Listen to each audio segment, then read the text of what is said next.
coopération. Affluence des dons provenant de l'Union européenne.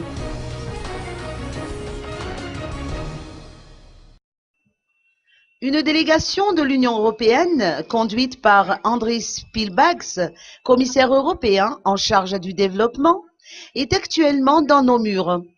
Elle s'est entretenue avec le président de la République, Eri Rajonarmampian, au Palais Diavelou ce matin. L'entrevue, qui a duré 2 tours d'horloge, a été axée sur la coopération entre Madagascar et cette organisation continentale. Cette visite marque le retour de Madagascar sur la scène internationale, a indiqué Andris Piebalgs. D'ailleurs, l'Union européenne va octroyer 455 millions d'euros à titre d'aide non remboursable dans le cadre du 11e FED. Écoutons les propos du commissaire de l'Union européenne.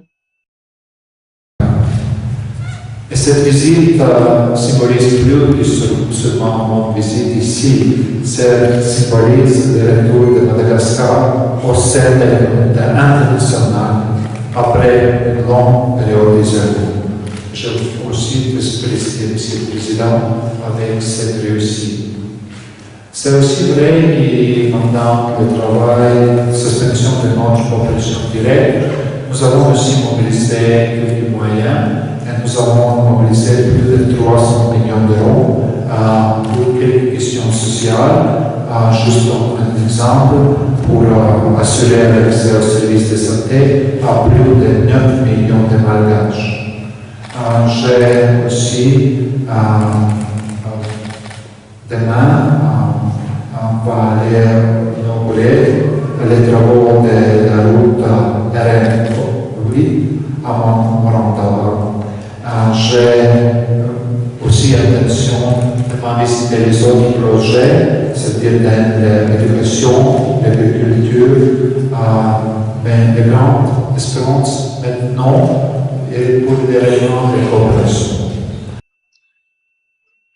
L'Union européenne a tout de même posé ses conditions, comme l'a expliqué le président Eri Rajonarmampian. Ces conditions concernent la transparence dans la gestion des affaires publiques.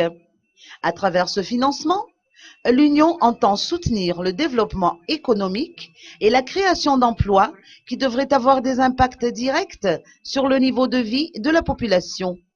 Les priorités concernent ainsi le secteur de l'agriculture, des infrastructures, de la santé, de nutrition et de l'éducation qui couvrent le domaine social. Dans cette même perspective, le gouvernement est en train de définir les programmes qui s'inscrivent dans le cadre du 11e FED, toujours en concertation avec le secteur privé et la société civile, entre autres.